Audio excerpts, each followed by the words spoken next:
Bucket biryani. Harnam Chaudhary बहुत पैसे वाला था। वो मिनिस्टर बनना चाहता था। हर वक्त उसके बंगला के बाहर उसके जाति के लोगों की भीड़ लगी रहती थी। आने वाले चुनावों में क्या करना है इसकी चर्चा होती रहती थी। एक दिन हरनाम चौधरी का पोता हुआ। बस फिर क्या था, बंगला में त्योहार का माहौल था। पंडितों ने पोते के नामकरण का मुहूर्त निकाला।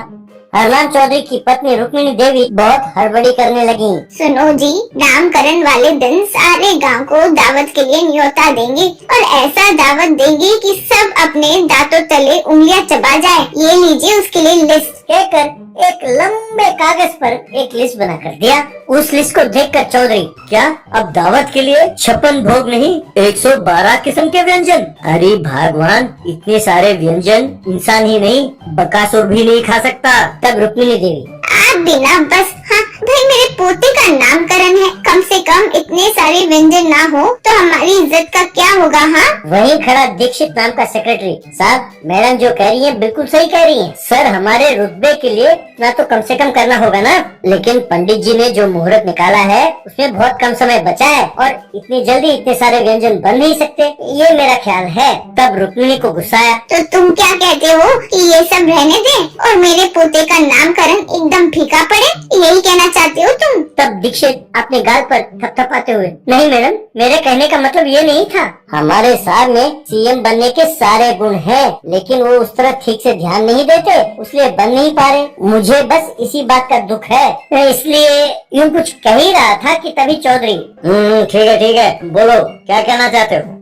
तब दीक्षित, सर और 6 महीनों में चुनाव होने वाले हैं। आप अपने पोते के नामकरण के अवसर पर आप अपने चुनाव क्षेत्र के हर जाति, हर संप्रदाय और हर धर्म के लोगों को न्योता दें तो बहुत बढ़िया होगा, ये मेरा ख्याल है। अगर हमने उनके पसंद का खाना उन्हें खिलाया तो वो बहुत खुश होकर उनका सारा वोट हमें ही देंगे। तब आपके पार्टी वाले ही आपको मिनिस्टर बनाने के लिए आएंगे। तब चौधरी, वेरी गुड, बहुत बढ़िया आइडिया है। तब रुक्मिणी देवी, ठीक है, आइडिया अच्छा है, अब तुम ही बताओ क्या पकाएं? दीक्षित, बकेट बिरयानी मैडम, ऐसा कहा। चौधरी, ये क्या, ये कैसा बिरयानी है, ऐसा पूछा। तब दीक्षित, सर बकेट बिरयानी में चिकन, मटन, प्रॉन्स, फिश सबको मिलाकर बिरयानी बनाते हैं। उन्हें प्लेटों में परोसा नहीं जाता, कई रंगों के बकेटों में परोसा जाता है। उसका स्वाद भी बहुत बढ़िया होता है सर, उसे खाकर हर कोई फिदा हो जाएगा।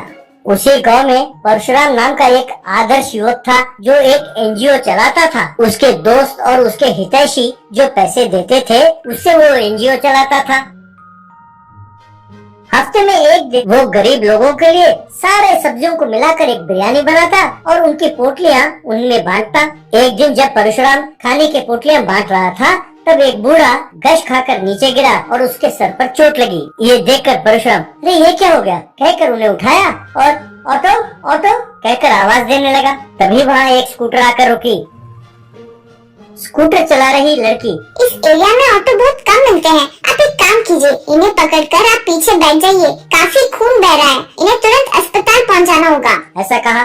फिर दोनों मिलकर उस बूढ़े को अस्पताल ले गए और उसका इलाज कराया। फिर Parshuram, thank you very much, सही समय पर आप पहुँचे इसलिए इनका इलाज हो पाया।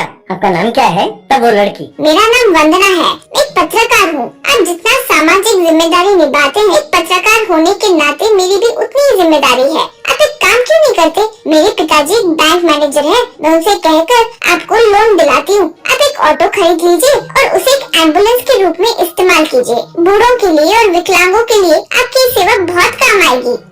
परशुराम, आपका ये सुझाव बहुत बढ़िया है, ऐसा ही करते हैं। वहाँ पोते का नामकरण बड़े धूमधाम से हो रहा था।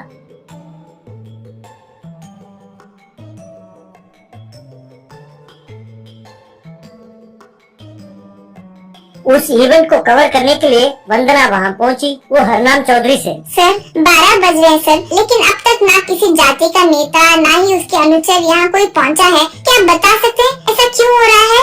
अब तक तो आप समझ गए होंगे कि ये बकेट बिरयानी उन्हें बिल्कुल पसंद नहीं है। आप जानते हैं अपना संप्रदाय क्या है? यूँ कह ही रही थी कि तभी हरनाम चौधरी, दीक्षित दीक्षित कहकर चिल्लाने लगा।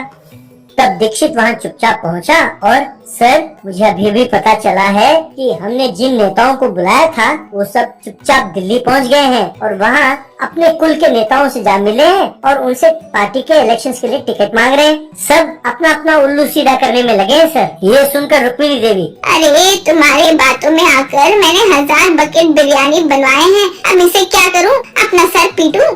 दीक्षित कुछ कहने ही वाला था